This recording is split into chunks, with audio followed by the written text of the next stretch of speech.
नमस्कार दर्शक बंधु अनुभव अनुभूतिर आउ एक नूतन अध्याय को स्वागत करुच्ची दीप्त सुंदर। आज ये अध्याय आम सहित अच्छा एभली जड़े अतिथि जे कि पेशारे होचंदी जड़े आईनजीवी और निशारे जड़े मंच परिचालक। तेबे आमे कहीपर कि दिन में से जड़े आईनजीवी आउ राति मंच को उज्जवल करुवा जड़े निश्चिंत स्वर। चलो तो स्वागत करवा श्रीजुक्त अंजन कुमार होता महोदय।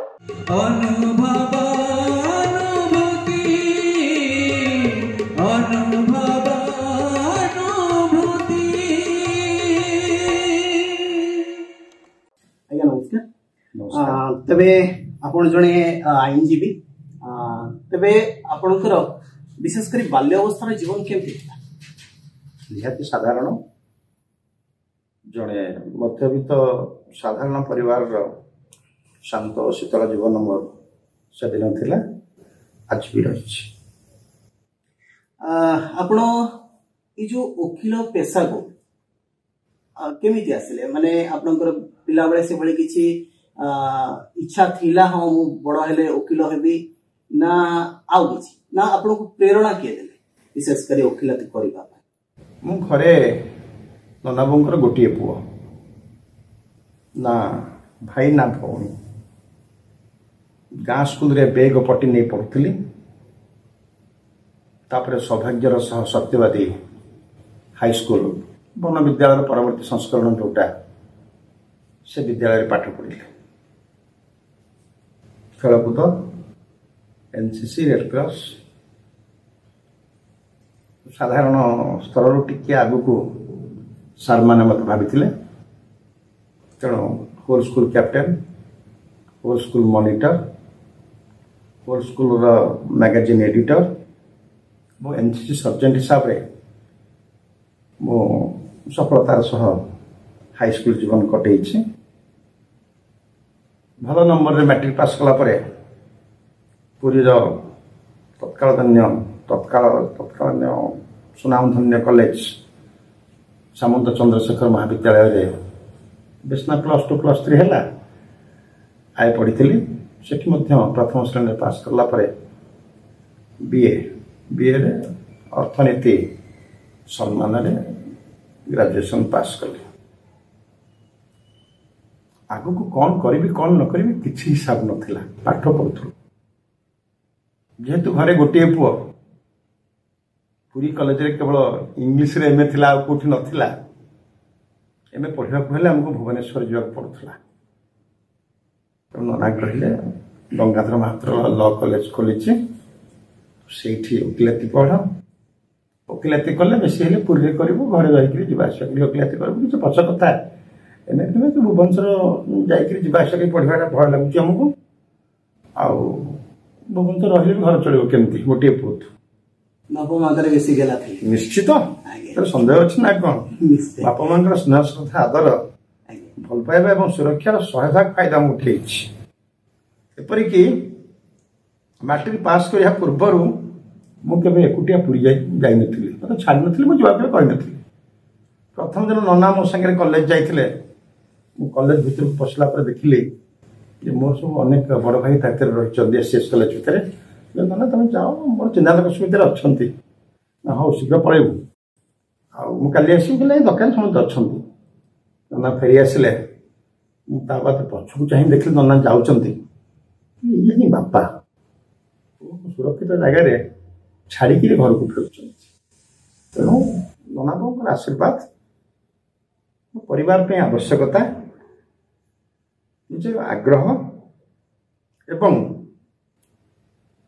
ठाकुर इच्छा एथिरे मु वकिलाती की निजर वृत्तिगत पेशा भाव में ग्रहण करने केबे एलएलबी पास कले एलएलबी पास करथिले 1985 मसिया सेठो विवाह ही जाइथिले ना मो 63 मसिया रे जन्म मात्र 21 वर्ष बयस 22 वर्ष बयस रे वकिलाती पास कली देखिछि वकील मान को धंदा रे पसी गला परे मो भी जो दायित्व निए तो सठिक पालन करे विभिन्न कार्यक्रम आप जानथिबे कौन दायित्व को अवहेला करेनी कौन कर्तव्य को भी अणदेखा कैनि से वकिलाती पशिगले सारा दुनिया अपहंच रही 82 ରୁ 85 मसीहा पर्यंत सारा भारत अनेक स्टेट बुली विभिन्न लोक सहित मिसी विभिन्न आंचलिक संस्कृति एवं विभिन्न राज्यर लोक मान सहित मिसी कि ज्ञान संग्रह कर शिक्षा भी पाई टोकर खाइनी कि कौट धोखा खाइनी अल्प बाट जाए जी शिखे संतुष्ट हुए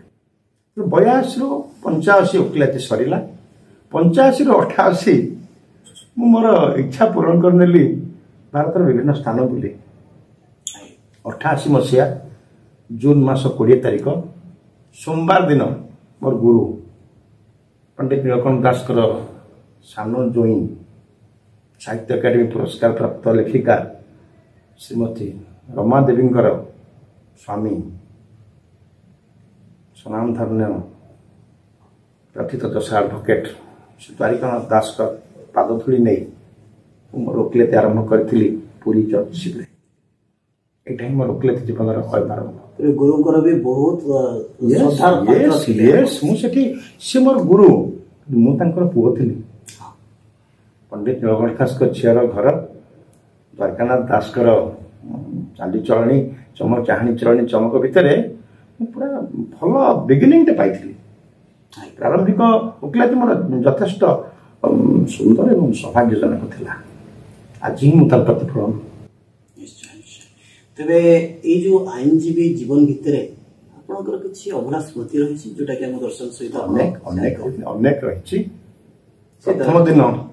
प्रथम दिन जो कहली जून 20 1988 मसीहा सोमवार दिन सार कहते पोशाक आणिक आसो हम पोशाक करदे पिंधिकी आसवे द्वारी कहते घर देखी नी बड़ कथा हो मो ना कहीं एफआईआर दे नी कि आज पर्यटन भी कहीं देना कि मो क्या ना एफआईआर देनी गोटे रेसिडेंट सर्टिफिकेट भी काढ़ी मोर कि वृत्तिगत कि नीतिगत कि आवश्यकता कि एम्प्लॉयमेंट एक्सचेंज रे ना भी रेजिस्ट्री करनी केबे किछि चाहिए जहाँ आगु को आसी कर चली से मु ओकिलाती कली कचेरी देखिली केवल द्वारी बाबू पुरी जड़े प्रथित दशा वकिल बोली राज्यर मना कहते तो रिक्शा लोक कहते द्वारी बाबू घर को नहीं जा सी नहीं घर कौटे भी जान नी किछि दिन गलापर जानी घर माटी मंडप से पुरी कचेरी मात्र 200 मीटर दूर से पर्यटन कचेरी देखी नी एलएलबी पास कला पर्यंत समुद्र कूल को जाओ यहाँ कचेरी यहाँ कोर्ट यहाँ ओकिलाती खाना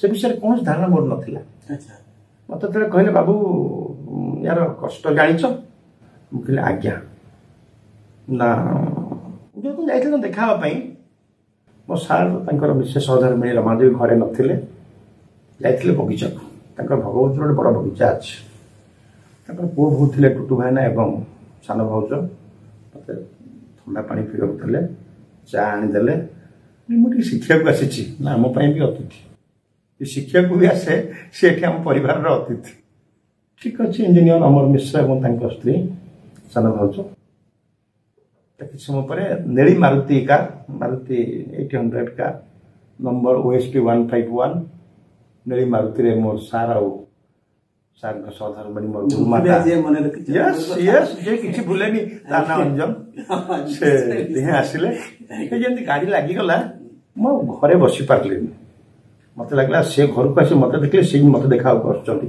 घर ओह्ल आसी पाद छी से दांड द्वार कहले कौन आस सार मामले कथा ना घर भर को आस शुणिले मो विषय कौटी होता से घर मतलब होता घर मुझे हाँ अच्छा माँ ऊपर को पलैले बाबू मो साई कथा आट्रिक केते परसेंट था कौन था सब विषय बुझे गोटे पुओ सब जानले ये प्रोफेशन टे डेली रोजगार हुए शिखा टू लर्न समथिंग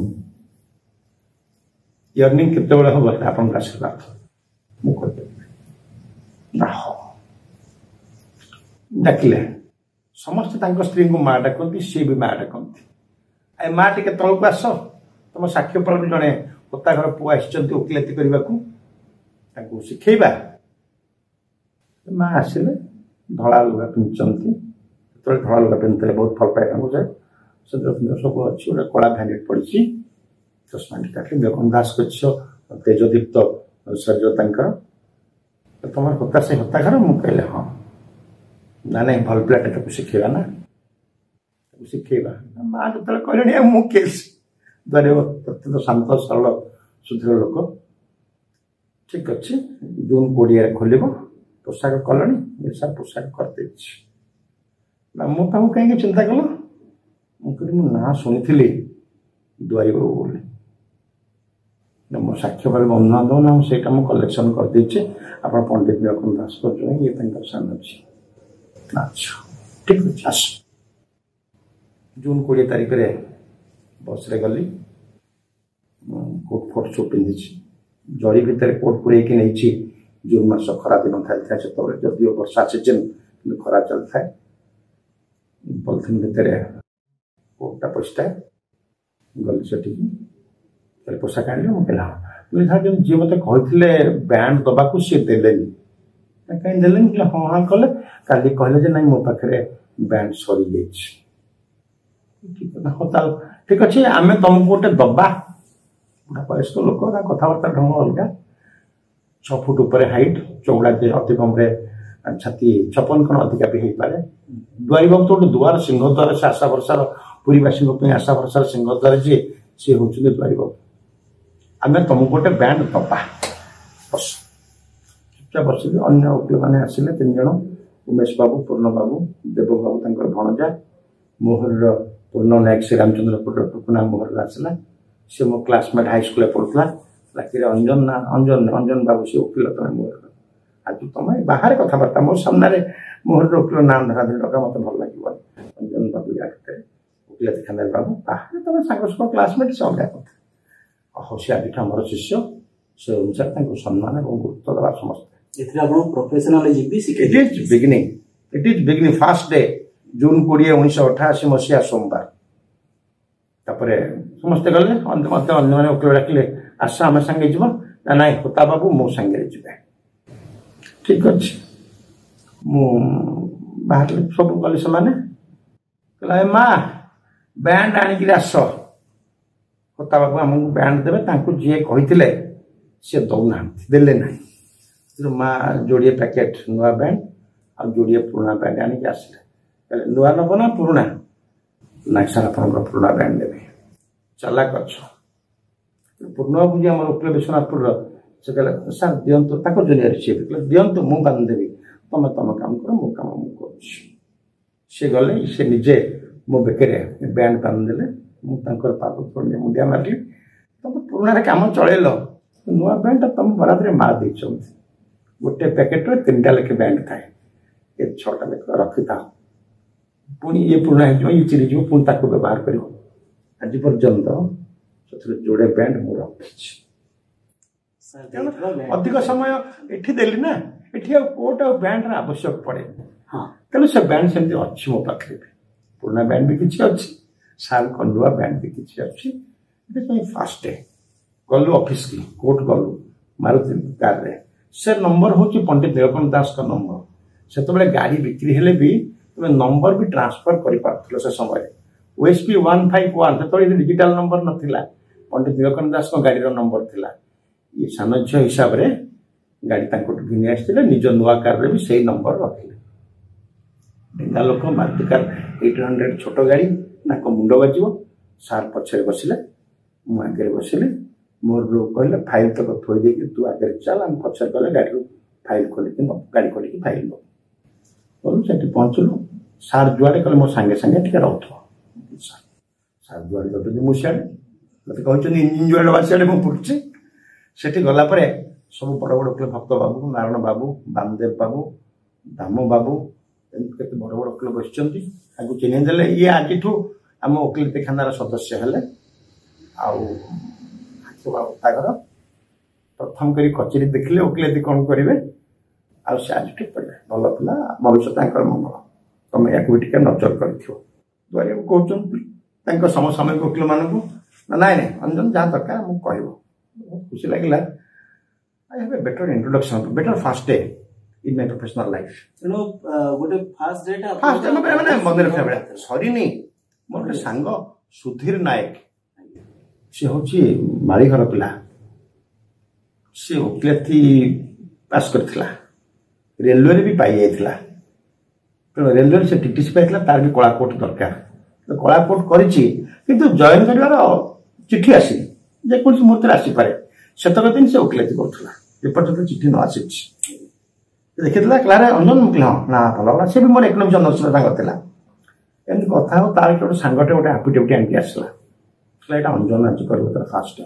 ମୁଁ ଓକିଲ ନୁହେଁ, ମୁଁ ରେଲୱେରେ ପଳେଇବି ଚିନ୍ତା କରୁଥିଲି। ଫାଷ୍ଟ ଡେ ଦେଲା, ଟାଇପିଷ୍ଟ ନେଲା ଟଙ୍କାଟେ ଟାଇପ୍ ବାଡ଼େଇବା ପାଇଁ।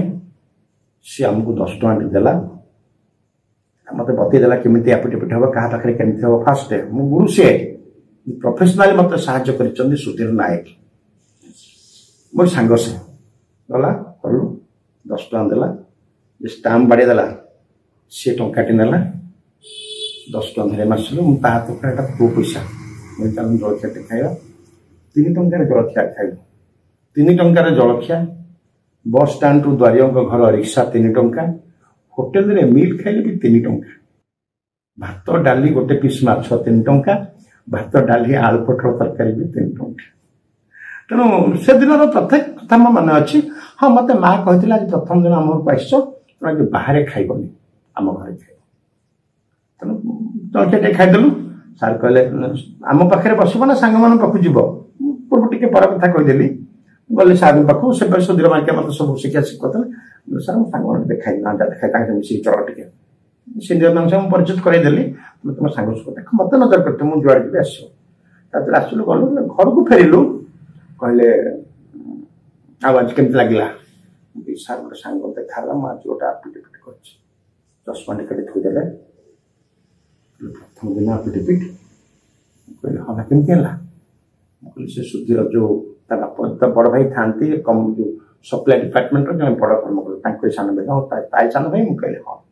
ମାଳିସାହି ତା ଘର, ତଳ ମାଳିସାହି, ସଞ୍ଜୀବନୀ ମେଡିସିନ ଦୋକାନ ପଛପଟେ। ସେଇ ମୋତେ ଡାକିଲା, ତାର ଆଫିଡେଭିଟ୍ କଲା, ତୁ କର ଫାଷ୍ଟ ଡେ। ଆଉ 10 ଟଙ୍କା ଦେଲା, 3 ଟଙ୍କାରେ ମୁଁ ଜଳଖିଆ ଖାଇଲୁ। ଆଉ ଟଙ୍କେ ସେ ଟାଇପବାଲା ଟଙ୍କେ ସିଏ ଦେଇଛି, ଯିଏ ଷ୍ଟାମ୍ପ ବାଡ଼େ ଟଙ୍କେ ସିଏ। 10 ଟଙ୍କା ସେ 3 ଟଙ୍କା ଜଳଖିଆ ଆମେ ଦିହେଁ ଖାଇଛୁ ମିଶିକିରି, ଆଉ 7 ଟଙ୍କା ମୋତେ ଦେଇଛି।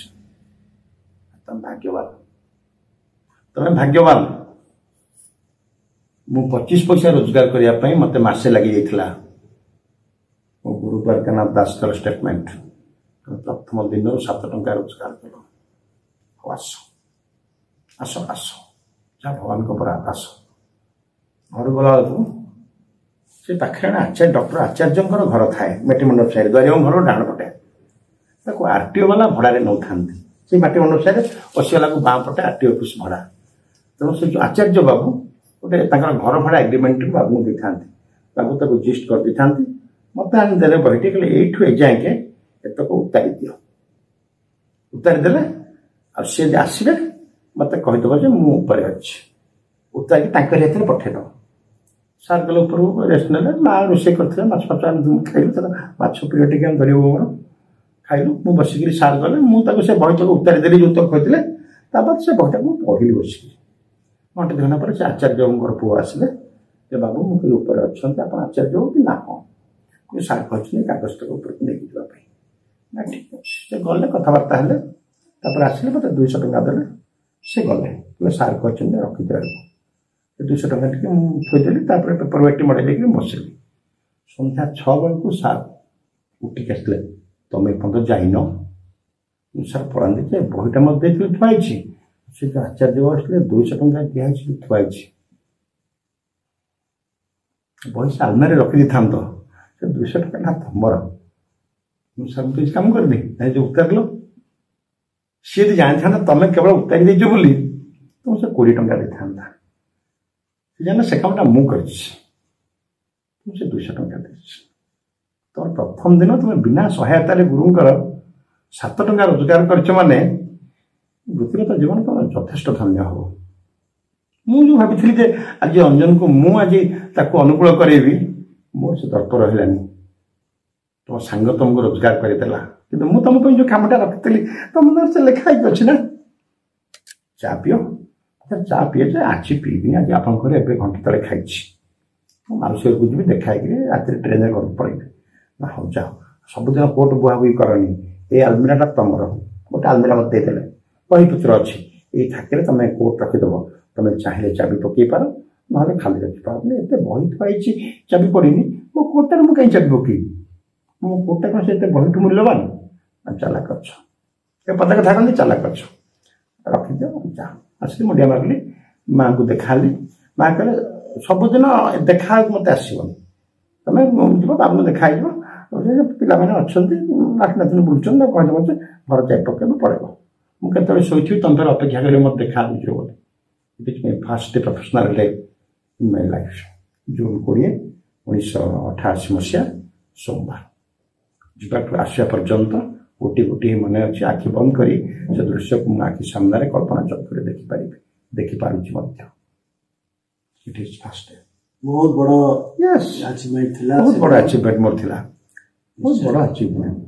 ତେବେ ଏଇ ଯୋଉ ଜୀବନ ଭିତରେ ଆଇନ ଯୋଉ ଆପଣ କରୁଛନ୍ତି, ଆଇନଜୀବୀ ଅଛନ୍ତି, ଏଇ ଜୀବନ ଭିତରେ ଅନେକ ଲୋକଙ୍କ ସହିତ ଆପଣ ଭେଟିଥିବେ ବହୁତ। ତେବେ କିଛି ଭଲ ଆସିଥିବେ, କିଛି ଖରାପ ବି ଆସିଥିବେ, ତେବେ ସେମାନଙ୍କୁ ଆପଣ କେମିତି ଡିଲ୍ କରନ୍ତି? ଏଟା ହେଲା ପ୍ରଫେସନାଲ ସିକ୍ରେସି। ଓକିଲାତିରେ ସଫଳ ହବାର ମାଧ୍ୟମ ପଚାରିଛନ୍ତି। ବୟସ ଏପ୍ରିଲ 1 ଆଉ ରହିଲା 8 ଦିନ, 62 ପୁରି 63 ଚାଲିବ। କିଛି ଗୁପ୍ତ ରଖିବା ଉଚିତ ନୁହଁ, ଆଗାମୀ ପିଢ଼ି ପାଇଁ ସମ୍ଭାବନାର ଅନେକ ବାର୍ତ୍ତା ବି ହେଇପାରେ। 3C ଆମ ଓକିଲାତିରେ ହେଲା ସକ୍ସେସର ରହସ୍ୟ। ଫାର୍ଷ୍ଟ ସି କ୍ଲାଏଣ୍ଟ, ଦ୍ୱିତୀୟ C cases, third C court. Court ମାନେ ଆମେ ବିଲ୍ଡିଂ କି ନୁହଁ, ବିଚାରପତି କି କୋର୍ଟ କହିଥାଉ। First client, how to deal A client. ସେ କ୍ଲାଏଣ୍ଟ ଆସିଛି, ତମର ତୃତୀୟ ନୟନରେ ତାର ଚେହେରାରୁ ତାର ଆକ୍ଟିଭିଟିଜ ନଜର କର, ତାର କଥାବାର୍ତ୍ତାର ଢଙ୍ଗ, ତାର କାଗଜପତ୍ର, ତାର ମୁଭମେଣ୍ଟ। ଆମର ପଢ଼ା ହୁଏ ଗୋଟେ ମେଡିକାଲ ଜୁରିସ୍ପ୍ରୁଡେନ୍ସ, ବିଭିନ୍ନ ଅଙ୍ଗ ପ୍ରତ୍ୟଙ୍ଗରୁ ଲୋକର ନେଚର ଆକଳନ କରି ହୁଏ। Yes, medical jurisprudence. ଦେଖିଦେଲେ ଜାଣିବୁ ଯେ ଲୋକଟା ନେଚର କ'ଣ ହେଇଥିବ, ଡାକ୍ତର କି ଭଲ ଲୋକ, ପୀଡ଼ିତ କି ଆକ୍ରମଣକାରୀ କି ନୃଶଂସ, ଦେଖିଲେ ଜାଣିଯିବ ଲୋକଟା। ଯୋଉ ନଜରରେ ଫିଲ୍ମ ଡାଇରେକ୍ଟର ମାନେ ମେକଅପ୍ କରନ୍ତି ବିଭିନ୍ନ ଚେହେରାକୁ, ନିଶ୍ଚୟ ଏଇଟା ଖଳନାୟକ, ଏକୁ ଏମିତି କର, ଏହାର ମୋଟା ଫୁଲତା କର, ଏଇଟା ଭଲ ଲୋକଟେ କିନ୍ତୁ ଏତେ ଫୁଲତା ସରୁ କର, ମୋଟା କର ନାହିଁ। ଭଲ ଲୋକର କେବେ ଏତେ ମୋଟାର ବଡ଼ ଫୁଲତା ହେଇନଥାଏ। ରାବଣର ଏମିତି ଲାଗିଥିବ ଫୁଲତାଟା, ରାମଚନ୍ଦ୍ରଙ୍କର ନର୍ମାଲ ଥିବ। କିନ୍ତୁ ସେଟା ପାଠ, କିଛି ମନରୁ କେହି କରିଦିଏନି। ମେକଅପ୍ କରିବା ଗୋଟେ ପାଠ, how to makeup a person for any drama stage or film. ସେମିତି ଲୋକଟା ଦେଖିନିଅ, ତାର କାଗଜ ଦେଖିନିଅ, କାଗଜରେ କେତେ ମେରିଟ୍ ଅଛି, କେତେ ଜିନିଷ ଅପେକ୍ଷା କରିପାରିବ। ପେମେଣ୍ଟ କଥା ହଠାତ୍ ମୁଣ୍ଡକୁ ଆଣ ନାହିଁ, ତମେ ସେ କେସ୍ କରିପାରିବ କି ନାହିଁ, କଲେ ସଫଳ ହବ କି ନାହିଁ। ଆଉ ଯଦି ତୁମର ଡେରି ହୁଏ, ସେ ଲୋକଟା ତମ ସହିତ କୋଉ ଭଳିଆ ବ୍ୟବହାର କରିବ। First read the client and his papers. କ୍ଲାଏଣ୍ଟକୁ ତା କାଗଜପତ୍ରକୁ ପଢ଼ି ନିଅ, ଚାହେଲେ କର, ନହେଲେ ଫେରେଇ ଦିଅ। ଯଦି ମେରିଟ୍ସ ଅଛି, ସେ ଲୋକଟା ବୁଝିବା ଲୋକ ବୁଝିପାରିବ, ଆକ୍ସେପ୍ଟ ଦ କେସ୍ ୱିଥ୍ କର୍ସି, ସୌଜନ୍ୟ ସହ ମାମଲାଟିକୁ ଗ୍ରହଣ କର ଏବଂ ବୁଝେଇ ଦିଅ ଯେ ତୁମ କାମ ହବ, ବିଳମ୍ବ ହେଇପାରେ, ବ୍ୟସ୍ତ ହବନି। କାରଣ ଏଇଟା କେବଳ ମୋ ଉପରେ ସୀମିତ ନୁହେଁ, ଅନ୍ୟ ପକ୍ଷର ସମୟ, ବିଚାରପତିଙ୍କର ସ୍ୱାଧୀନତା ଏବଂ ଇଚ୍ଛାଧୀନ କ୍ଷମତା ଉପରେ ନିର୍ଭର କରୁଛି ସମୟଟା। କିନ୍ତୁ ଆମ କେସ୍ରେ ମେରିଟ୍ ଅଛି, ଆମେ ଜିତିବା। କିନ୍ତୁ ଡେରି ହେଇପାରେ, ସମୟ ଉପରେ ଗୁରୁତ୍ୱ ଦେବ ନାହିଁ, ସକ୍ସେସ୍ ହବା। ତାପରେ ପଛ କଥା କେତେ କ'ଣ ଦେବ କ'ଣ ନେବ ସେ ବ୍ୟବସ୍ଥା ସେଟା କେବେ ହିସାବ ହୁଏ ନାହିଁ। କିଏ ଯାହା କହିଥାଏ ତାହା ଦିଏ ନାହିଁ, କିଏ ଯେତିକି କହିଥାଏ ଖୁସି ତାଠୁ ଅଧିକା ବି ଦେଇଥାଏ। ସେଟା ହେଲା ଆମର ପ୍ରଫେସନାଲ ମ୍ୟାଟର। ଏଇଟା ହେଲା କ୍ଲାଏଣ୍ଟ। ଦେନ୍ କେସେସ୍। ଥରେ କ୍ଲାଏଣ୍ଟଠୁ ଓକିଲାତ ନାମରେ ଦସ୍ତଖତ ନେଇଗଲା ପରେ, ଥରେ ମହକିଲ ଦ୍ୱାରା କୌଣସି କାର୍ଯ୍ୟ ପାଇଁ ଅନୁବନ୍ଧିତ ହେଇଗଲା ପରେ ଆଉ କ୍ଲାଏଣ୍ଟକୁ ଅପେକ୍ଷା କର ନାହିଁ। ତଣ୍ଟିରେ 22 ଘଣ୍ଟା ତମର ଲାଗିଛି, କ୍ଲାଏଣ୍ଟ ତମକୁ ସମର୍ପଣ କରିଦେଲା। It is your professional responsibility how to get the cases successful. ତାପରେ ତମ କେସ୍ ଉପରେ ଦବଦବା, କେସ୍ର ଦଖଲ ଦେଖ। ଦିନକୁ 3 ଥର ସେ କେସ୍ଟା ବଡ଼ ପକ୍ଷ ଥାଉ କି ନଥାଉ, ତମ ଲିଜରର ତମେ ଶବ୍ଦ ବାହାର କର, ଅବସର ପରିଚାଳନା କର। ସେ ଲୋକ ନାହିଁ, ଲୋକ 8 ଦିନ ପରେ ଆସିବ, ତମେ ଆଜି ଫ୍ରି ଅଛ, ସାମ୍ନାରେ ତମର ବ୍ରିଫ୍ ଅଛି, ସେଇଟାକୁ ଦେଖିଦିଅ। ଥାର୍ଡ ହେଲା court. How to deal the court. କେମିତି ତମେ ବିଚାରପତିଙ୍କ ପାଖରେ କେସ୍ଟାକୁ ଉପସ୍ଥାପନ କରିବ। Never ask any question. ଅଦାଲତକୁ, ବିଚାରପତିଙ୍କୁ କୌଣସି ପ୍ରଶ୍ନ ପଚାର ନାହିଁ। ବରଂ ତାଙ୍କଠାରୁ ଜାଣିବାକୁ ଚେଷ୍ଟା କର। ତମ କେସ୍ର ଜାମିନ ଦେଲେ ନାହିଁ, ପଚାର ନାହିଁ ସାର୍ ଆପଣ କାହିଁକି ଜାମିନ ଦେଲେ ନାହିଁ। It is against judicial discipline, ନ୍ୟାୟିକ ଶୃଙ୍ଖଳାର ବାହାର କଥା। ପଚାର ସାର୍ ମୋର କ'ଣ ଭୁଲ ଥିଲା, ମୁଁ ଆପଣଙ୍କ ଠାରୁ ଜାମିନ ପାଇଲି ନାହିଁ। ଏ କେସ୍ରେ ତ ଆପଣ ଦେଲେନି, ବାସି ଭଏସରେ କଥା ହବ, ଏ କେସ୍ରେ ଆପଣ ଦେଲେ ନାହିଁ, ଓକେ କିନ୍ତୁ ଆପଣ ମୋତେ ଜଣେଇଦେଲେ ଭଲ ହୁଅନ୍ତା। ଏଥିରେ ମୁଁ ଯୋଉ ଭୁଲ ହେଲା, ଆଗକୁ ଯୋଉ କେସ୍ ଆସିବ ସେ କେସ୍ରେ ମୁଁ ଏ ଭୁଲ କରିବି ନାହିଁ। ମୁଁ ଆପଣଙ୍କୁ ଜାଣିବାକୁ ଚାହୁଁଛି କୋଉ କାରଣ ପାଇଁ ମୁଁ ଆପଣଙ୍କର ଇଚ୍ଛାଧୀନ କ୍ଷମତାର ସୁଯୋଗ ନେଇପାରିଲି ନାହିଁ। ଏମିତି ହେଇଛି କୋର୍ଟ ତାପରେ ତରଳିଛନ୍ତି, ବିଚାର ବଦଳେଇଛନ୍ତି। ମୁଁ କହିବି ଅନ୍ୟ କେସେସ୍ ଅଛି, ଲାଷ୍ଟ ଆୱାରରେ ମୋତେ ଚ୍ୟାମ୍ବରରେ ଦେଖା କର। ଏବେ କାହିଁ ମୂଲ୍ୟାଞ୍ଚ ନଷ୍ଟ କରିବା, ସାର୍ ମୁଁ ଅପେକ୍ଷା କରିବି। ଚ୍ୟାମ୍ବରକୁ ଗଲା ପରେ ଏଇ କାରଣ ଯୋଉ ପଚାରିଛନ୍ତି, ମୁଁ ସେଇ କାରଣ ବି କାହିଁକି ରଖିଛି ସେତକ ବି ଏକ୍ସପ୍ଲେନ୍ କରିଛି। ମୋତେ ଏଥିପାଇଁ ତାହେଲେ ଆପଣ ରଖିଛନ୍ତି, bail is granted, thank you sir. ତମେ ଯଦି ପଚାରିଦେବ ମୋତେ ଆପଣ କାହିଁକି ଦେଲେନି, ଏଇଟା ବିଚାରପତିଙ୍କୁ ଆରୋଗାଣ୍ଟ, କ୍ରୋଧିତ କରିପାରେ। ଇଏ କ'ଣ ମୋତେ କୋଶ୍ଚିନ୍ କ'ଣ କରୁଛି, କ'ଣ ବସ୍? ମୁଁ ସାର୍ କାହିଁକି ପାଇଲି ନାହିଁ, ମୁଁ ଜାଣିବାକୁ ଚାହୁଁଛି, ଶିଖିବାକୁ ଚାହୁଁଛି। ଆଗାମୀ କେସ୍ ଗୁଡ଼ିକରେ ସେସବୁ ତ୍ରୁଟି ଗୁଡ଼ିକର ପୁନରାବୃତ୍ତି ନ ହେବା ପାଇଁ ପ୍ଲିଜ୍ କୋଅପରେଟ୍।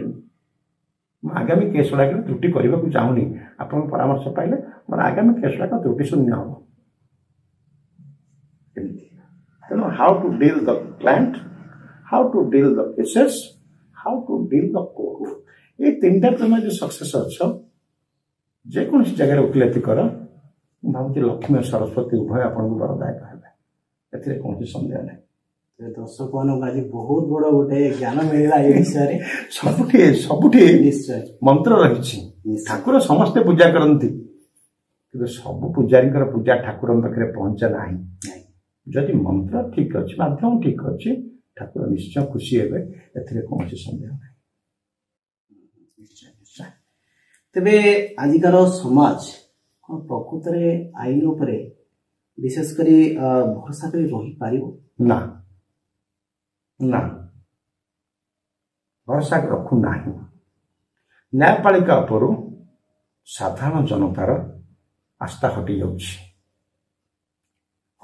ଏଇଥିପାଇଁ କାରଣ ସେ ବିଚାରପତିଙ୍କ ନିରପେକ୍ଷତା ଉପରେ ପ୍ରଶ୍ନ କରୁଛି, ସନ୍ଦେହ ବି କରୁଛି। ତେଣୁ ଯୋଉଠି ଧର୍ମାବତାର ମାନଙ୍କର କାର୍ଯ୍ୟକଳାପ ସାଧାରଣ ଜନତାଙ୍କୁ ସନ୍ତୁଷ୍ଟ କରିପାରୁନି, ସେ କାହା ଉପରେ ଆସ୍ଥା ରଖିବ? କୁହାଯାଉଥିଲା ପୋଲିସ ନିରପେକ୍ଷ ନୁହେଁ, ଏବେ ସେ ଖୋଲାଖୋଲି କହିବାକୁ ବାଧ୍ୟ ହେଲେଣି ବିଚାରପତି ମାନେ ବି ନିରପେକ୍ଷ ନାହାନ୍ତି। ଗଣମାଧ୍ୟମ ମାନେ ବିଚାରପତିଙ୍କ ଉପରେ ଏଭଳି ନଜର ରଖିଛନ୍ତି, ସେମାନଙ୍କର ସାମାନ୍ୟ ତ୍ରୁଟିକୁ ବି ଗଣମାଧ୍ୟମ ଛାଡ଼ିବାକୁ ପ୍ରସ୍ତୁତ ନୁହେଁ। କାରଣ ସେମାନେ ଧର୍ମାବତାର ଯଦି ଧର୍ମ ବିରୋଧୀ କାର୍ଯ୍ୟରେ ଜଡ଼ିତ ବୋଲି ଅଭିଯୋଗ ଆସେ, ଲୋକ ମୁଖରେ ଆଲୋଚନା ହୁଏ, ନ୍ୟାୟପାଳିକା ନ୍ୟାୟ ଦବ କାହାକୁ? ନିଶ୍ଚୟ ନ୍ୟାୟପାଳିକାର ସ୍ଥିତି କୋଉଠି? ସେଥିପାଇଁ ଜନତାର ଆସ୍ଥା ଆଜି ନ୍ୟାୟପାଳିକା ପ୍ରତି କମି ଯାଉଛି। ଏପରିକି କିଛି ଉଦ୍ଧତ ଏବଂ ଧନ ବଳରେ ଅହଙ୍କାରୀ ବ୍ୟକ୍ତିମାନେ ଆଗେ କହୁଥିଲେ ପୋଲିସ ଆମ ପକେଟରେ, ଏବେ କହୁଛନ୍ତି ବିଚାର ପ୍ରକ୍ରିୟା ବି ଆମ ପକେଟରେ, ଯାହା ଆମ ଦେଶ ଭାରତ ପାଇଁ ଏକ ସୁନ୍ଦର କି ସମୀଚୀନ ବାକ୍ୟ ନୁହେଁ, ଦୁଃଖଦାୟକ, ଲଜ୍ଜାଜନକ ମଧ୍ୟ। ତେଣୁ ଗୋଟେ ମନମୁଖୀ ସମସ୍ତେ ହେଇପଡ଼ିଛନ୍ତି। ମନମୁଖୀ ନୁହେଁ, ଆର୍ଥିକ ସମୃଦ୍ଧିଟାକୁ ସମସ୍ତେ ସୌଭାଗ୍ୟ ଭାବୁଛନ୍ତି, କିନ୍ତୁ ସମ୍ପତ୍ତି ଯେ ବିପତ୍ତିର ବାର୍ତ୍ତାବହ, ସମ୍ପତ୍ତି ଯେ ଅଶାନ୍ତିର କାରଣ, ଏକଥା ବୁଝିବାକୁ କେହି ପ୍ରସ୍ତୁତ ନୁହନ୍ତି। ସେଇଟା ହିଁ ଦୁଃଖ। ଆମେ ଯାହା ସବୁ କରୁଛେ, ଯାହା ରୋଜଗାର କରୁଛେ, ଯାହା ଭଲ କାମ କରୁଛେ, କେବଳ ଶାନ୍ତି ପାଇଁ। କିନ୍ତୁ ତା ବାଦ ଆମେ ଯଦି ଧନର ପାହାଡ଼ ଉପରେ ଠିଆ ହୋଇ ନିଜକୁ ଅଶାନ୍ତ ଭାବୁଛେ, ତାହେଲେ ଆମେ ଗୋଟେ ଅତୃପ୍ତ ଆତ୍ମା ନୁହେଁ ତ ଆଉ କ'ଣ? ଯଦି ସାରା ଜୀବନ ଆମେ ଟଙ୍କା ରୋଜଗାର କରିବାରେ ସାରିଦେବା, ବିନିଯୋଗ କରିଦେବା, ସମୟ ନଷ୍ଟ କରିଦେବା, ରୋଜଗାର କରିଥିବା ଟଙ୍କାକୁ ଖର୍ଚ୍ଚ କରିବା କେତେବେଳେ ଯେତେବେଳେ ଆମ ପାଇଁ କାଠ ବାଉଁଶ ଯୋଗାଡ଼ ହେଉଥିବ, ଆମ ପାଟିରେ ନିର୍ମାଲ୍ୟ ପାଣି ଦିଆଯାଉଥିବ। ଏହି ଦେବେ କି ନାହିଁ ସେ ତ ଭିନ୍ନ କଥା, କର୍ମ ଉପରେ ନିର୍ଭର କରେ। କିନ୍ତୁ ଯେତେବେଳେ ସେ ପଇସାର ଆମେ ସଦ୍ବିନିଯୋଗ କରିବା କେବେ କରିପାରିବାନି। ରୋଜଗାର କରି କରି ଆମର ଦେହ ଥଣ୍ଡା ହେଇଯିବ ସିନା, ସେ ରୋଜଗାର ଟଙ୍କାର ଉଷ୍ମତା କି ସ୍ଥିତିର ଉତ୍ତପ୍ତ ସ୍ଥିତିକୁ ଆମେ ଗ୍ରହଣ କରିପାରିବା ନାହିଁ। ହତାଶରେ ମରିବା, ମୃତ୍ୟୁ ପରେ ବି ଆଉ ଯଦି ଆତ୍ମା ବୋଲି କିଛି ଥାଏ ସେ ଆତ୍ମା ବି ଅତୃପ୍ତ ହେବ। ମୋତେ ରୋଜଗାର କଲି କିନ୍ତୁ କିଛି କରିପାରିଲିନି। ମନେ ରଖ, ଖର୍ଚ୍ଚ ହେଇପାରୁନଥିବା ଧନରେ ସମସ୍ତେ ମାଲିକ। ତେବେ ଆଜିକାଲି ଯୋଉ ସମାଜ ଯଦି ଖାଲି ଓକିଲାତି କରି ବଞ୍ଚିବାକୁ ଚାହେଁ ତାହେଲେ କି ସମ୍ଭବ? କାହିଁକି ନା ଆପଣ କହିଲେ କିଛି ସମୟ ପୂର୍ବରୁ ଯେ ଆପଣଙ୍କ ଗୁରୁ କି କହିଥିଲେ କି ଓକିଲାତିରେ ଇନକମ୍ କରିବା ଟିକେ ଡେରି। ଇଂରାଜୀରେ କୁହାଯାଏ ଆଡଭୋକେସିରେ ଗେଷ୍ଟେସନ ପିରିୟଡଟା ଟିକେ ଅଧିକ। ଗେଷ୍ଟେସନ ପିରିୟଡ ମାନେ ଗଛ ଲଗେଇ ଧାନ ଅମଳ କରିବା ପର୍ଯ୍ୟନ୍ତ ସମୟଟାକୁ ଗେଷ୍ଟେସନ ପିରିୟଡ କୁହାଯାଏ। ନିଶ୍ଚିତ এটা ଟିକେ ସମୟ ସାପେକ୍ଷ, କିନ୍ତୁ ଯଦି ଗୋଟେ ପିଲାର ନିଷ୍ଠା ଅଛି, ଗୁରୁଙ୍କର ଆଶୀର୍ବାଦ ଅଛି, ସେ ନିଶ୍ଚୟ ସଫଳ ହେବ। ଯେ ଦାନା ପାଣିର ଉଦ୍ଦେଶ୍ୟରେ ଆମେ ଓକିଲାତି କାହିଁକି? ଯେକୌଣସି ବୃତ୍ତିକୁ ଯିବା ହଠାତ୍ ଦାନା ପାଣି ଖୋଜିବା ତାହେଲେ ଆମେ ହତାଶ ହେବା ସ୍ୱାଭାବିକ। ଆଗ ଲର୍ଣ୍ଣିଂ ହଉ, ତାପରେ ଇୟର୍ନିଂ ଚିନ୍ତା କରିବା। ଆଗ ଆମେ କିଛି ଶିଖିବାନି, କୋଟ୍ ପିନ୍ଧିକିରି ଯିବା, ସେଠି ଆମେ ଗ୍ଲେଜ ଆଉ ଗ୍ଲେମର ମେଣ୍ଟେନ୍ କରିବା, ଇମେଜ ଆଉ ନଲେଜ ଚିନ୍ତା କରିବାନି। ଆମ ଉପରେ କୋଉ କ୍ଲାଏଣ୍ଟ ବିଶ୍ୱାସ କରିବ? ଆମେ ଭିକ ମୁଠାରେ ବଞ୍ଚିବା ସିନା, ନିଜ ପରିଚୟ ପାଇବାନି। ଖୋଜି ହେଉଥିବା ପରିଚୟ ଶେଷ ଜୀବନ ପର୍ଯ୍ୟନ୍ତ। ସୁନା ଚେନ୍, ବଡ ମୋବାଇଲ, ଦାମିକା ଗାଡି, ବିଣ୍ଡା ଟଙ୍କା ଭିତରେ ଆମ ପରିଚୟ ଖୋଜି ହେଉଥିବା ସିନା, ଦାଣ୍ଡ ପରେ କ୍ଲାଏଣ୍ଟଙ୍କ ଭିଡ଼ ନଥିବ। ଓକିଲ ପରିଚୟରେ ରହିବା, ଦଣ୍ଡିଆ ଦଲାଲ ପରିଚୟରେ ସମାଜରେ ପରିଚିତ ହେବା। କ୍ଲାଏଣ୍ଟ ବିଶ୍ୱାସ କରିବେନି। ଆମ ପାଖରେ ମୋବାଇଲ କମ୍ ନଥିବ, ସୁନା ଚେନ୍ ଥିବ, ବଡ଼ ବଡ଼ ଗାଡ଼ି ଥିବ, ଗାଡ଼ିର ଡିକିରେ ଦାମିକା ମଦ ବୋତଲର ଖୋଳ ଆଉ ବଟଲ ପଡ଼ିଥିବ, କିନ୍ତୁ ସେଟା ଓକିଲାତି ନୁହେଁ, ମିଡିଲ ମ୍ୟାନସିପ୍। ଜମି କିଣା ବିକାର ମିଡିଲ ମ୍ୟାନ ଓକିଲ, ଟ୍ୟାକ୍ସ ଏଭାଜନ, ଟ୍ୟାକ୍ସ ଟିକସ ଠକିବାର ଓକିଲ, ମଟର ମକଦ୍ଦମାର ଓକିଲ, ମାନେ କୋର୍ଟ କଚେରୀରେ ଖୁବ୍ କମ୍ ଜ୍ଞାନର ଅଧିକାରୀ ହେଇଥାନ୍ତି। ସେମାନେ ମିଡିଲ ମ୍ୟାନସିପ୍ କରନ୍ତି। ଏତିକି ତମକୁ ଦବୁ, ତମେ ଆମକୁ ଏତିକି ଦିଅ, ତମେ ଏତିକି ପାଇବ, ଆମକୁ ଏତିକି ଦବ। ଏଇଟା ଓକିଲାତି, ଏଇଟା ବୁଝାମଣାର ବ୍ୟବସାୟ। କିନ୍ତୁ ଯିଏ ଓକିଲାତି କରିବାକୁ ଚାହିଁବ, ଅଳ୍ପକେ ସନ୍ତୁଷ୍ଟ ହେଇପାରିବ, ସେ ଜୀବନରେ କେବେ ବି ଅଳ୍ପରେ ରହିବ ନାହିଁ। ନିଶ୍ଚୟ ଅର୍ଥକୁ ଯିବ, ଯେକୌଣସି ଜାଗାରେ କର, ଯାହାବି କର, ଯାହାବି କଲେ କେମିତି ସନ୍ତୁଷ୍ଟ ହୁଅ। ଆଗାମୀ ଅଛି କିଛି ତମ, କାରଣ କଣ କି ମନୁଷ୍ୟ ଧନକୁ ସୁରକ୍ଷା ଦିଏ, ଜ୍ଞାନ ମନୁଷ୍ୟକୁ ସୁରକ୍ଷା ଦିଏ। ଯିଏ ସରସ୍ୱତୀଙ୍କ ଆଶୀର୍ବାଦ ପାଇଛି ତାକୁ ଧନର ଅଭାବ ହୁଏନି। କିନ୍ତୁ ଯିଏ ଧନୀ ସେ ଜ୍ଞାନକୁ ଭୟ କରେ, କାରଣ ଯଦି ଜ୍ଞାନୀ ହେଇଯିବ ତାର ଧନ କମିଯିବ। It is fact. ଜ୍ଞାନରେ ସନ୍ତୁଷ୍ଟ ହୁଅ, ଧନର ଅଭାବ ହବ ନାହିଁ। କୌଣସି ଜ୍ଞାନୀ କେବେ ଅଭାବୀ ହେଇନି, କି କୌଣସି ଧନୀ କେବେ ଜ୍ଞାନୀ ହେବାକୁ ପ୍ରୟାସ ବି କରିନି। ଜ୍ଞାନୀ ହେବାକୁ ପ୍ରୟାସ କଲେ କେବେ ଠକି ପାରିବନି କି ଧନୀ ହେଇପାରିବନି। ଇଟ୍ ଇଜ୍ ଫ୍ୟାକ୍ଟ, ପ୍ରମାଣିତ, ସତ୍ୟ ଓ ପ୍ରମାଣିତ ମଧ୍ୟ। ପରିବାରରେ କିଏ କିଏ ଅଛନ୍ତି? ଛୋଟ ପରିବାର, ମୁଁ, ମୋ ବୋଉ, ମୁଁ। ବିବାହ ପୂର୍ବର ସ୍ଥିତି ଥିଲା। ବିବାହ ପରେ ମୋର ସନ୍ତାନଟେ ଜନ୍ମ ହେଲା, ପୁଅଟିଏ। ତିନିରୁ ସ୍ତ୍ରୀ ଆସିଲା 4, ପୁଅ ହେଲା 5। 97 ମସିହାରେ ନନାଙ୍କ ଦେହାନ୍ତ ହେଲା। ବର୍ତ୍ତମାନ 4 ଜଣ ଅଛୁ, 2 ହଳ ମା ପୁଅ, ମୁଁ, ମୋ ବୋଉ, ମୋ ପୁଅ, ତା ବୋଉ। 4 ଜଣରେ ପରିବାର ସୀମିତ। ୟା ପୁଅ ଦାୟିତ୍ୱ ତାର, ତା ପୁଅ ଦାୟିତ୍ୱ ୟାର। ଗୋସେଇ ମା ନାତିଙ୍କର ଯେତେ ବଢିଆ ସମ୍ପର୍କ, ସେ ସମ୍ପର୍କ ମୋ ପୁଅର ତା ବୋଉ ସାଙ୍ଗରେ ନାହିଁ। କାରଣ ତାର ସବୁ କଥା ସିଏ ବୁଝେ। ୟାର ମୋ ସହିତ ଯେତିକି ସମ୍ପର୍କ, ମୋର ବୋଉ ସହ ସମ୍ପର୍କ କମ୍। କାରଣ ମୋର ଖାଦ୍ୟପେଠୁ ଆରମ୍ଭ କରି ମୋର ପୋଷାକ ସଜାଡ଼ିବା ପର୍ଯ୍ୟନ୍ତ, ମୁଁ ଆସିଲା ମୋର ସବୁ କାମ ପର୍ଯ୍ୟନ୍ତ, କିଏ କ୍ଲାଏଣ୍ଟ ଖୋଜିଲେ ତାଙ୍କର କାଗଜ ରଖିବା ପର୍ଯ୍ୟନ୍ତ ସବୁ କାମ ମୋ ପୁଅର ବୋଉ କରୁଛି। ୟା ପୁଅର ଦାୟିତ୍ୱ ତାଙ୍କର, ତା ପୁଅର ଦାୟିତ୍ୱ ୟାର। ତାର କିଛି ଅସୁବିଧା ନାହିଁ। सरल संसार शांतिपूर्ण संसार खोलाखोली कह गले स्त्री मान जो घर थाए पुरुष मान पुरुष मान जो घर आर्थिक स्थिति थाए जदि घर स्त्री लोक मैंने भल हेले पुरुष लोक मैंने प्रभावी एवं गुरुत्वपूर्ण पदवी गुरुत्वपूर्ण दायित्व अवस्थापित निश्चित केबे नारी मानू अजथा बोझ भावनी कि असुरक्षित कि असम्मानित कर नारी मान घर घर सी गृहकर्त्री कह जाए गृहकर्त्री तमें चाउल फिंगिदेले भोक खाद्य मेटी जाए मो चाउल रोषे कर भात परिणत कले तुम पेट पूर तेणु बुझा दरकार मुझे सबुठ कहे मो प्रोफेशन गोटे झील मो पाखे जो नुआ झीटे जॉइन कर शिखुला 3 वर्ष शिखुची ताप मो प्रोफेशन मत से कलम पकेट काढ़ा दौड़ी ताप मो प्रोफेशन आज सुरक्षित ए बयस जो बयस मुझे विश्राम ना चाहूली ठाकुर पठे से कम कर विश्राम गोटे सीरियल 13 ऑफिस फेर चाहूली सी मोर शेष वृत्तिगत प्रतीक मो शिष्या हिसाब से अनेक शिष्य बहुत आसी 3-4 जन अच्छा किसी पिला ब्रह्मगिरी कणास भी जाइए निमापड़ा पिला भी जाए क्या नहीं करमी कारण मो ठाकुर के मत ना करते मागे पूर्व झोली भरी दिखते तेरे आपणकर जड़े शिष्य हवा जदि चाहे तेरे से शिष्य पाखे कौन योग्यता रहा दरकार कन्स्टांटनेस कमिटमेंट एंड क्लैरिटी 3C स्थिरता एकाग्रता एवं स्वच्छता सह प्रतिबद्धता स्थिरता एकाग्रता में एकाठी नवा कन्स्टांटनेस एंड कंसिस्टेंसी गोटे रखता क्लैरिटी स्वच्छता क्लीननेस थार है कमिटमेंट प्रतिबद्धता कष्ट हो पारे कि कन्फर्म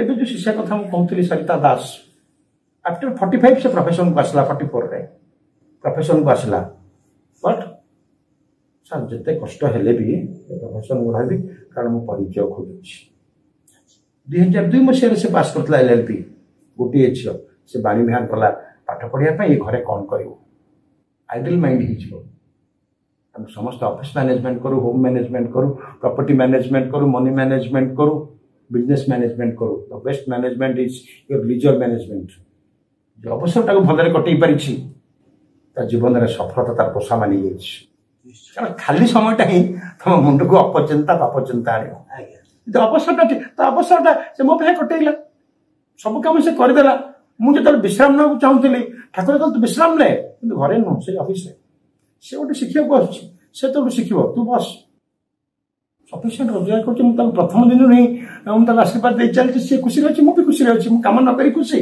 से बिगिनिंग समझ जो कहते जा 8 दिन आसू 15 दिन साक्षात तो आसले तो कौन करू कौन अच्छे बट सी इज हैप्पी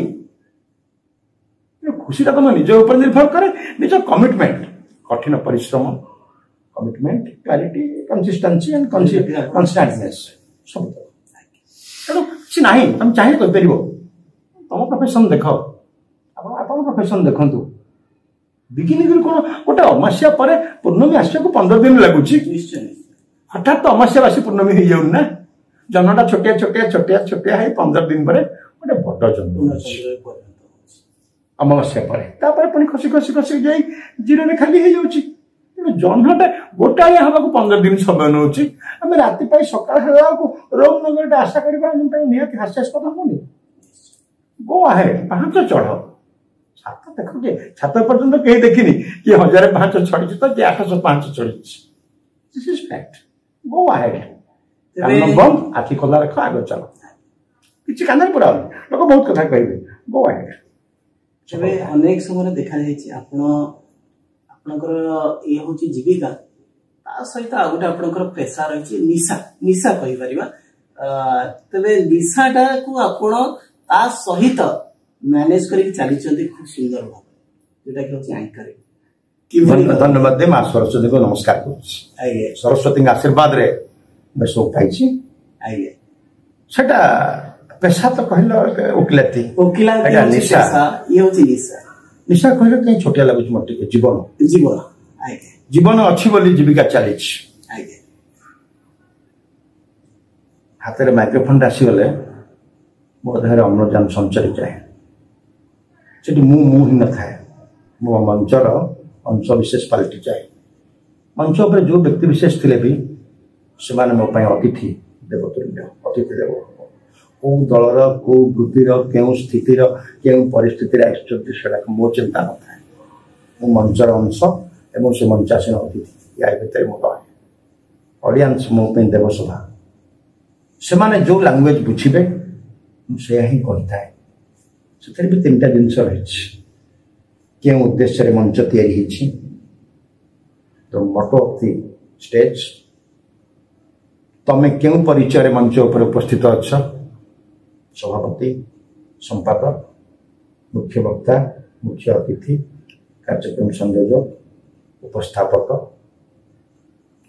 में भी परिचालन मंच परिचालना कर निज भूमिकाटा को बाछि शेष कथा है देवसभार जो अतिथि मान मंच सम्मुखें सम्मुखीन हो दर्शक मंडली से स्तर कौन स्टैंडर्ड ऑफ ऑडियंस गाँव लोक चाषी स्टूडेंट्स कर्मजीवी सरकारी चाकरिया स्पोर्ट्स पर्सनालिटीज कि संस्कृति प्रेमी कि राजनैतिक दल सदस्य से स्तरटा को तुम बुझी दि ये तीन टा जिन बुझीगल मंचर मंच उद्भव होवार कारण मंच रे तुम उपस्थिति मंच को सम्मुखीन होता दर्शक मानकर स्टैंडर्ड ये तीन टा विषय टे सचेतन हो जाओ सफलता तुम पाख छाड़ से सुहाइला भाया शब्दात्मक माँ सरस्वती देदेवे ए कौन सन्देह ना मन रख तुम्हें जहाँ जाच ता कह ना जहाँ से शुणा चाहते सिक्रेट ऑफ सक्सेस बहुत बड़ा कथा है दर्शक जानले जोटा कि जीवन ग्रासरूट को पलि आस तृणमूल स्तर रही जाओ जो खबर कागज मालिक से पर्यंत सुनाम धन्य हो पारे ना जे पर्यंत गोटे हकर सकाल बुली बुलिकी खबर कागज को दुआर को छात उपर न पिंगी हिंदुस्तान लिवर से पर्यंत धनी तालिकार उठी पार ना जो तार साबुन तार पेस्ट तार सब लग्जरी बा कंफर्टेबल बा रिक्वायर्ड आइटम्स साधारण जनता किनी ना दुकान टे तैयारी करदेवा सहज कोटी कोटी टंकार माल पुरी देवा सहज सेल्समैन पाखे सब जिन बिजनेस एंटरप्रेन्योरशिप हाथ बनी जाए भल सेल्समैन टे दुकान ना से दर्शक ग्राहक मान को कन्विन्स कर न पारुची तुम गोटे टंका खर्च कले भी गोटे टंका रिटर्न पाइब ना Always be remain yourself in the grassroots. साधारण जनता को सम्मान दे शिख साधारण स्तर को गुरुत्व दियो कहा पाई ए सब चाष जमी चाषी अमल न कले गोदाम को जीव ना आम चाषी को चषाटे कहचे गोदाम गोदाम मालिक कौट माल आणुचे कौटू चाषी वास्तविकता भूली जाऊे अंध मुहाणी छटपट हो सीना सत्य को ग्रहण कर दुख होचे Always go to the grassroots. मुझे तहसिल वकिलती कर जी सम्मान एवं गुरुत्व एवं शिक्षा पाई हाईकोर्ट रे करते पाई न था ज्ञान गरिमा पचारे किए क्या डंबर बाजुची बड़ बड़ कि ग्रासरूट रे साधारण जनता को तुम फेस कल जार गोटे डिसमिल अच्छी से खजणा देवाक आसब जार गोटे डिसमिल ना से भूमि हिसाब से पाइबापी आस रेसिडेंट सर्टिफिकेट पाइब से पिलाटी आसो जे चाकरी पाइला परे तार क्यारेक्टर सर्टिफिकेट मागिब अपॉइंटमेंट बेले से तहसीलदार पाक आस तेणु सबुठी सब जिनस ग्रासरूट रे अच्छी आम सब बेले ऊपर मुहां है उच्च आकाश छुआ अट्टालिका को चाहूँ कि बुझा दरकार माटी घरटा जो माटी ठिया से कोठार मूलदा भी से माटी अच्छी सागवान गछ जो अच्छी घास चेटी अच्छी जो गछटा सीधा जाइए आखिरी सी आग हणा खाइब घासर किसी असुविधा हेनी झड़ आसो वर्षा आसो बात्या आसो बड़ बड़ नड़िया गछ उपड़ी गला सागवान गछ उपड़ी गला चाऊ गछ उपड़ी गला घास गछ कौन है सी कि हेनी सब तृणमूल स्तर शिख काम लगा आम मूल्य मान को बाद दे नगर निर्माण स्वप्न देखुचु गछ मूल पानी ढाले नदे आम भल फल आशा करुचु बापा मां को अणदेखा करी पिला मान योग्यता पचारुचु ठीक नुहे स्वप्न सफल करने वास्तविकतार माटी उपर आमको पाद को मजबूत करने पड़ो आकाश स्वप्न देखला बेलू पाद तल जब माटी खसीगला आम पढ़ा ना पाद तले माटी मजबूत रहू तापर स्वप्न देखा आरंभ कर आम स्वप्न कम वास्तवता अधिक दुख अधिक अबाट को जाई किसी पाइबा आशा सब हर फेरी आसे जीवन बड़ दुखमय समय तेरे ये आउ गोटे कथा मन पड़े ये आईनजीवी का प्रश्न आप जे विशेषकर आमर अनेक तो आप क्लाइंट्स तेरे जो महिला मान प्रति आजिकल जो व्यभिचार बढ़ी चली प्रकृत दायी किए रहे भल प्रश्न कोटी टंकार प्रश्न कहले भी सस्ता हो बहु कोटी प्रश्न टे महिला माने सुरक्षित थिले सशक्त थिले सशक्त महिला को आम आहरी सशक्त करने को चाहिए तार फलाफल यहाँ पहाड़ शिखर छुई सारा जदि गोटे लोक को आहरी आग को जावा कह जाए से कौन कर लोक पहाड़ चढ़ुचे पहाड़ शिखर से पहुंच सारे ताको आम कह आहरी आग को जा बाध्य तब से आगू गले तार परवर्ती कार्य कौन पहाड़ ओह्ल बर्तमान महिला मान स्थिति से महिला मान सशक्त कले सुरक्षार कवच देले ना महिला मान भ्यानिटी पर्याप्त टंका रही किंतु क्यों मार्गे से टंका विनियोग करा से व्यवस्था ना से मुंडे पूरी दिगला तुम पाखे पैसा नहीं बोली तमें जो पुरुष मान द्वारा नियंत्रित हो पैसा दे दिगला पैसा दे देला परे से माने आत्मविभोर हो गले आग को बढ़ी चलते ठीक अच्छे बढ़ा मना नहीं कि बढ़ला परे महिलार देह ही तार शत्रु आज यदि महिला मान अधिक आक्रमण होता है it is due to their body language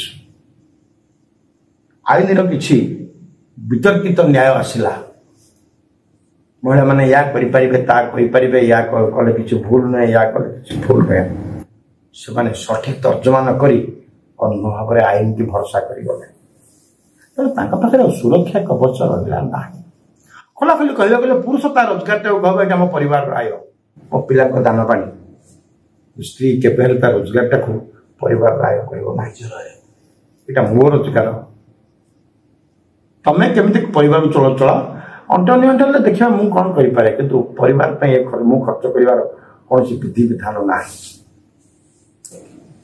तो मंजी आ मंज कथा आज महिला मैंने कहीं हईराण होती ना बाप घरे से भल सम्मान मिलूना भाई मान चिंता ये संपत्ति ये भाग नब माने विवाह पूर्व कहते संपत्ति बांटी दियो तापर झील को बाह कर तमें संपत्ति बिक्री आमर झील को बाह कर पुणी झी आस भाग नब बर्तमान से केस अधिक आ महिला सशक्तिकरण देखा दाम्पत्य पृथकीकरण रूप नौ दाम्पत्य पृथकीकरण हो कारण बुझामणा ठीक रहुनी घर घर ही ना मो जंगल हो जाइए दिन थिला पिले भूल कले बापा माँ बुझाऊे बाट को आणुले बर्तमान बापा माँ भूल कर बाट को आणुंट बापा तुम करनी आमको बाहर लाज मारूँ माँ तुम ऐसे बाहर कहीं रोच घर को शीघ्र पलि आसन आमको फोन करन आम तुमको मोटरसाइकिल की स्कूटी घिनी आसू निहत मोटरसाइकिल कहीं आनुस आस आम तो मना कर तुम जाओ मीटिंग जाओ आमको डाक दिया तुमको घिनी आसू घर अशांति हो पिला माने बापा माँ को कौन कंठे बुझार चेष्टा कर समाज यह कौन आम सामाजिक संस्कृति देख आम आमर सबकि हरई बसुचु दिन को दिन हरई बसुचु पश्चिमा पवन में भारतीय संस्कृति आज दोहली तार फलस्वरूप अचुना महिला सब रास्ता कड़ मिलूँ जो लोक वैलेंटाइन्स डे 100 लाल फूल लाल गोलाप पाकुड़ा गोलाप फूल तोड़ा दे पारे से लोक प्रेम विवाह कलापर निज स्त्री को 100 खंड काटी दे पारे এটা କିଏ ଭୁଲିଯିବା ଉଚିତ ନୁହେଁ। ଯେଉଁଠି ଭଲ ପାଇବା ଯେତେ ଅଧିକ ଥାଏ ସେଠି ଘୃଣା ସେତେ ଅଧିକ ଥାଏ। ଭଲ ପାଇବା ପୁରୁଷ ଆଉ ସ୍ତ୍ରୀ ପୁଅଟେ ଝିଅଟେ ଭିତରେ ସମ୍ଭବ, ବିବାହଟେ କଲା ବେଳକୁ ଦୁଇଟା ପରିବାର ଭିତରେ ସମ୍ପର୍କ ଆସେ। ଦୁଇଟା ବିବାହଟା ଯେତେବେଳେ ପୁଅ ଝିଅ ଭିତରେ ସୀମିତ ରହିଯାଉଛି, ଘୃଣା, ଅପର, ବିଚ୍ଛେଦ, ହତ୍ୟା, ଆତ୍ମହତ୍ୟା ବି ସେ ଦୁହିଁଙ୍କ ଭିତରେ ସୀମିତ ରହିଯାଉଛି। ପରିବାରର କାନକୁ ଖବର ଯାଉଛି, କିନ୍ତୁ ଖବର ପୂର୍ବରୁ ସେମାନେ ଜାଣିପାରୁନାହାନ୍ତି କ'ଣ ହଉଛି କ'ଣ ନାହିଁ, ପିଲା ତାଙ୍କ ନିୟନ୍ତ୍ରଣରେ ନାହାନ୍ତି। ଫ୍ୟାକ୍ଟ। ଏତେ ନାରୀ ଅପରାଧୀଙ୍କ ସଂଖ୍ୟା ଆଜିକାଲି କେତେ ବଢିଛି? ଆପଣ ଚ୍ୟାନେଲରେ ଅଛନ୍ତି, ଖବର ସଂଗ୍ରହ କରୁଛନ୍ତି, ଚେଷ୍ଟା କରି ଦେଖିଲେ 2000 ମସିହା ପୂର୍ବରୁ ନାରୀ ଅପରାଧ କେତେ ଥିଲା, ନାରୀ ମାନଙ୍କର ଲାଶ କେତେ ମିଳୁଥିଲା, ଏବେ କେତେ ମିଳୁଛି? ନା, ନାରୀ ମାନଙ୍କୁ ରୋଜଗାର କରିବା ନାଁରେ ବହୁ ବିଭ୍ରାନ୍ତିକର ତଥ୍ୟ ଦିଆଯାଉଛି। ଘରୁ ଦାଣ୍ଡକୁ ଗୋଡ଼ କାଢନ୍ତୁ, ଆଉ ଥରେ ଦାଣ୍ଡକୁ ଗୋଡ଼ କାଢିଦେଲା ପରେ ନାରୀ ଆଉ ଘରକୁ ଫେରି ପାରୁନି, ସେ ବଡ଼ଦାଣ୍ଡକୁ ପଳଉଛି। ଯୋଉଠି ତାର ଦେହ ଆଉ ମନ ଉପରେ ନିହାତି ବ୍ରହ୍ମାସ୍ତ୍ରରେ ଆକ୍ରମଣ ହେଉଛି। ସବୁ ଜାଣୁଛି କିନ୍ତୁ କରିପାରୁନି। ବୁଡ଼ିଗଲା ଲୋକର ଗୋଡ଼ ତଳକୁ ପରି ସେ ଅବାଟରେ ଚାଲି ଯାଉଛି ସିନା, ପଛକୁ ଫେରି ପାରୁନି। କୁମ୍ଭୀର ଭିଡ଼ି ନେଉଛି ତାକୁ, ଅନୈତିକ କୁମ୍ଭୀର ଆଗକୁ ଭିଡ଼ି ନେଉଛି। ସେଇଠି କରିବ କ'ଣ? ଦୁଃଖଦାୟକ ଘଟଣା। ନାରୀକୁ ମୁଁ ନାରାୟଣର ସମ୍ମାନ ଦିଏ, କିନ୍ତୁ କ'ଣ କରାଯିବ? ଅର୍ଥ ଲୋଭ ଆଗରେ ନାରୀ ମୁଣ୍ଡ ପୋତି ଯାଉଛି, ସେଇଟା ହିଁ ବଡ଼ ସମସ୍ୟା। ବହୁତ ବଡ଼ କଥା ଆଜ୍ଞା। ସତ୍ୟ ସତ୍ୟ ନିଶ୍ଚୟ। ହଁ, ଯେହେତୁ ମୁଁ ଓକିଲ ଦିଗରେ ମୁଁ ଜାଣିଛି ଏସବୁରେ ମୋତେ ଯିଏ ପ୍ରଶ୍ନ କରେ ମୁଁ ତାର ଯଥେଷ୍ଟ ଉତ୍ତର ଦେଇପାରିବି, କିନ୍ତୁ ଏହା ସତ୍ୟ। ବିଚାରପତି ମାନଙ୍କର ରାୟ ଦଉଛନ୍ତି ବିଭିନ୍ନ ମ୍ୟାଟରରେ, ସେମାନେ ବି ଏକ ବିକାରଗ୍ରସ୍ତ ରୋଗୀର ଜୀବନ ଯେ ପରିଚାଳନା କରୁନଥିବେ, କିଏ କହିବ? ଜୀବନଯାପନ କରୁନଥିବେ, କିଏ କହିବ? ସେମାନଙ୍କ ନିଜର ଘର ବି ହେଇପାରିନଥାଏ। ସବୁ ସମ୍ଭାବନା କହୁଛି, ଯେ ଘରୁ ଆସିଥିବ କେବେ ହେଲେ ଘର ଭାଙ୍ଗିବାକୁ ଚେଷ୍ଟା କରିବ ନାହିଁ। ଘର ଭିତରେ ଭଲରେ ଥିବ, ସେ ଆଉ କାହା ଘରେ ନିଆଁ ଲଗେଇବାକୁ ଚେଷ୍ଟା କରିବ ନାହିଁ। ଗୋଟେ ଛୋଟିଆ ଡିସିସନ ଘରକୁ ନଷ୍ଟ କରିଦେଉଛି। ଭାଇ ଭଉଣୀ, ଆଜିକାଲି ଭାଇ ଭଉଣୀର ସମ୍ପର୍କ ଅଛି। 100ରୁ 80 କେସ୍ ବାପ ଘରୁ ସମ୍ପତ୍ତି ନେବା ପାଇଁ ଝିଅମାନଙ୍କର। ଡିଭୋର୍ସର ମୁଖ୍ୟ କାରଣ illicit relationship. Living together, sleeping together, judicial separation, ଏ କେବଳ ଶବ୍ଦ ଖଞ୍ଜାରେ ନ୍ୟାୟପାଳିକା ଆମକୁ ଅଲଗା ଅଲଗା ବୁଝେଇବାକୁ ଚେଷ୍ଟା କରୁଛି। କିନ୍ତୁ ମଣିଷ କ'ଣ ବୋକା? ତା ନୁହେଁ। ସେମାନେ ଆଇନ କରୁଛନ୍ତି, ନିଜର ବ୍ୟକ୍ତିଗତ ଜୀବନର ପ୍ରତିଫଳନକୁ ସାଧାରଣ ଜନତା ଉପରେ ଛାଇ ଓ ଛାପ ଆକାରରେ ଆଣୁଛନ୍ତି, ଯାହା ଦୁଃଖଦାୟକ। ତମର ଜୀବନ ଯାହା ସାଧାରଣ ଜନତାର ଜୀବନ ସେୟା ନୁହେଁ। ଦିଲ୍ଲୀର ଦାମ୍ପତ୍ୟ କହିଲେ ଗାଁ ଗହଳିର ଦାମ୍ପତ୍ୟ ବୁଝାଏନି। କୌଣସି ସ୍ତ୍ରୀ କି ପୁରୁଷ ଏକଥା ଭୁଲିଯିବା ଉଚିତ ନୁହେଁ। ଶେଷ ଜୀବନରେ ବୁଢ଼ା ପାଖରେ ବୁଢ଼ୀ ଥିବ, ବୁଢ଼ୀ ପାଖରେ ବୁଢ଼ା ଥିବ। ଇଭେନ୍ ସନ୍ତାନ ମାନେ ମଧ୍ୟ ପାଖରେ ନଥିବେ, ଡାକରେ ପଇସା ପଠଉଥିବେ ଔଷଧ ଖାଇବା ପାଇଁ। ବେଶୀ କୋଶ୍ଚିନ୍ କଲା ବେଳେ କ'ଣ ତମେ ଆମର କରୁଛ ଯେ? ପାଠ ତ ଦିଏଥର ପଢେଇଛ, ଆଉ କ'ଣଟା କରୁଛ? ମୁଁ ତ ଟ୍ୟୁସନ କରିକି ଚାକିରି କରିଛି। ସନ୍ତାନ ମାନେ ବାପା ମାଙ୍କ ପ୍ରତି ଟିକେ ଅଧିକ ସମ୍ବେଦନଶୀଳ ହୁଅନ୍ତୁ। ବାପା ମା ମାନେ ଏଭଳି କିଛି କର୍ମ କରନ୍ତୁ ନାହିଁ ଯେ ସମାଜରେ ପିଲାମାନଙ୍କୁ ନିନ୍ଦିତ କରିବ। ପିଲାମାନଙ୍କ ଆଖିରେ ବି ବାପା ମା ଛୋଟ ହେଇଯାଆନ୍ତୁ ନାହିଁ। ପଡ଼ୋଶୀର ମଙ୍ଗଳ ଚିନ୍ତା କରନ୍ତୁ, ନିଜ ଭଲରେ ରହନ୍ତୁ। ବାଜପେୟୀ କହିଥିଲେ, ଆମେ ଆମର ବନ୍ଧୁ ପରିବର୍ତ୍ତନ କରିପାରୁ, କିନ୍ତୁ ପଡ଼ୋଶୀ ନୁହେଁ। ନିଜେ ଭଲରେ ରହିବାକୁ ଚାହୁଁଛ, ପଡ଼ୋଶୀର ମଙ୍ଗଳ ପାଇଁ ଦୀପ ବସାଅ। ସୁନ୍ଦର ଭବିଷ୍ୟତ, ସୁଖ ଶାନ୍ତି, ହସ ଖୁସି ସବୁ ତୁମ ହାଟ ମୁଠାରେ। ଟିକେ ନିଜକୁ ମିନିମାଇଜ କରିଦିଅ। ମତେ ଦିଓଳି ଭାତ ମିଳୁଛି, ଲୋକ ଅଛନ୍ତି ଗୋଟଳି ଖାଇ ଗୋଟଳି ଉପାସ ରହୁଛନ୍ତି, ମୁଁ ବହୁତ ଭଲରେ ଅଛି, ତାହା ଦୁଃଖ ଲାଗିବନି। ସବୁବେଳେ ଅନ୍ୟର ଦେଖି ଅନ୍ୟକୁ ନିଜକୁ ଅନ୍ୟ ସହିତ ତୁଳନା କରିବ, ସାରା ଜୀବନ ହତାଶରେ ଚଳିବ ସିନା, ପେଟ ପୁରିବନି କି ଭୋକ କରିବନି। ତମେ ଚାଳ ଘରୁ କୋଠା ଘରକୁ କଲା ବେଳକୁ ତା 2 ମହଲାଟା 4 ମହଲା ହେଇଯାଇଥିବ। ପୁଣି ଲଢ଼େଇ କରିବ, ପୁଣି ଆଗକୁ ଯିବାକୁ। ତମେ ଯେତିକି ଆଗୁଥିବ ସେ ସେତିକି ଉପରେ ଉଠୁଥିବ। କେତେ ଦିନ ଏମିତି ଚାଲିବ ଢାଞ୍ଚ ପରିକଳ? ନିଜ ଭିତରେ ନିଜେ ସୀମିତ ହୁଅ। ଶାନ୍ତଶିଷ୍ଟ ମନୋବୃତ୍ତି ନେଇ ଶାନ୍ତ ଶୀତରେ ଆଗକୁ ଆଗାଅ। ଯୋଉଟା ସମସ୍ୟା ନୁହଁ ତା ପାଇଁ ଏତେ ଚିନ୍ତିତ ହୁଅ ନାହିଁ। ଯାହା ତୁମ ନିଜ ନିୟନ୍ତ୍ରଣରେ ନାହିଁ ତା ପାଇଁ ବିଚଳିତ ହୁଅ ନାହିଁ। ତା ଘଟଣା ସମସ୍ୟା ନୁହେଁ। ଯଦି ସମସ୍ୟା, ତାହେଲେ ତାର ସମାଧାନ ନିଶ୍ଚିତ ଅଛି। ଚିନ୍ତା କରି ବସନି, କିଛି କର।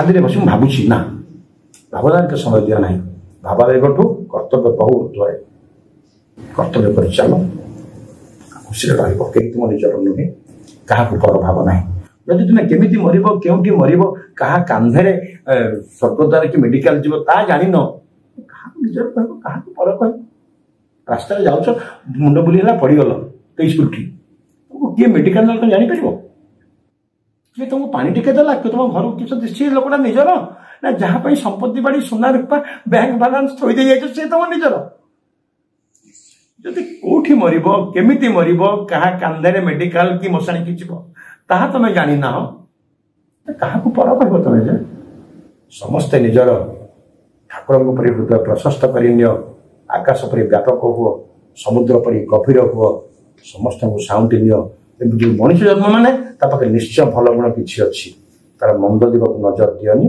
ତା ଭଲ ଜିନିଷ ଗୁଡ଼ିକ ସାଉଁଟି ନିଅ ସଂଗ୍ରହ କରି ନିଅ ଆବଶ୍ୟକ ସ୍ଥଳେ କାମରେ ଲଗେଇବ ସତ୍ସଙ୍ଗ ବହୁତ ଭଲ କିନ୍ତୁ କୁସଙ୍ଗ ଅପେକ୍ଷା ନିସଙ୍ଗ ଭଲ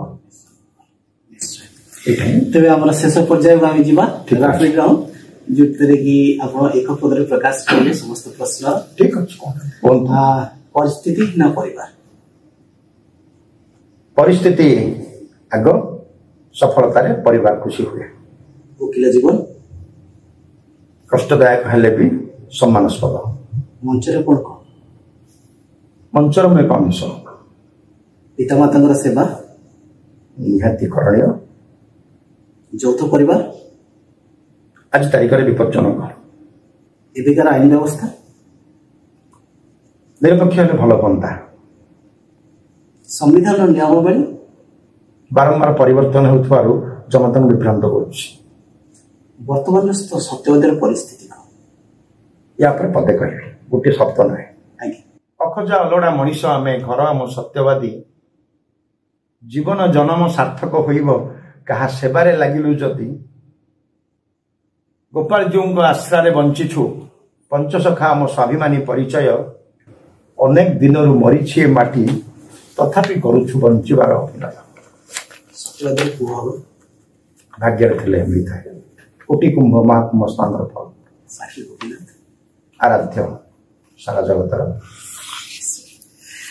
ଧନ୍ୟବାଦ ଆଜି ବହୁତ କିଛି ଜନତା ଆପଣଙ୍କୁ ଦର୍ଶକ ଆମର ବହୁତ କିଛି ଶୁଣିଲେ ଶିଖିଲେ ନିଜ ଭିତରେ ଅନେକ ଜିନିଷ ନିହାତି ଭାବରେ ସାଉଁଟି ରଖିବେ ତେଣୁ ଆଜି ପାଇଁ ଏତିକିରେ ରଖିବା ଆମର କାର୍ଯ୍ୟକ୍ରମ ଏବଂ ଆମେ ପୁଣି ଦେଖା ହବା ନୂଆ ଅଧ୍ୟାୟରେ ନୂଆ ଅତିଥିଙ୍କ ସହିତ ଆଉ କିଛି ତାଙ୍କର ନୂଆ ଅନୁଭବ ଏବଂ ଅନୁଭୂତିକୁ ନେଇ ଏଥିପାଇଁ ଆଜି ଠିରେ ରହିଲି ଧନ୍ୟବାଦ ଶୁଣିଥିବାରୁ ଆପଣଙ୍କୁ ଧନ୍ୟବାଦ ଆପଣଙ୍କ ଚ୍ୟାନେଲର ଉତ୍ତରୋତ୍ତର ଉନ୍ନତି କାମନା କରୁଛି ନମସ୍କାର।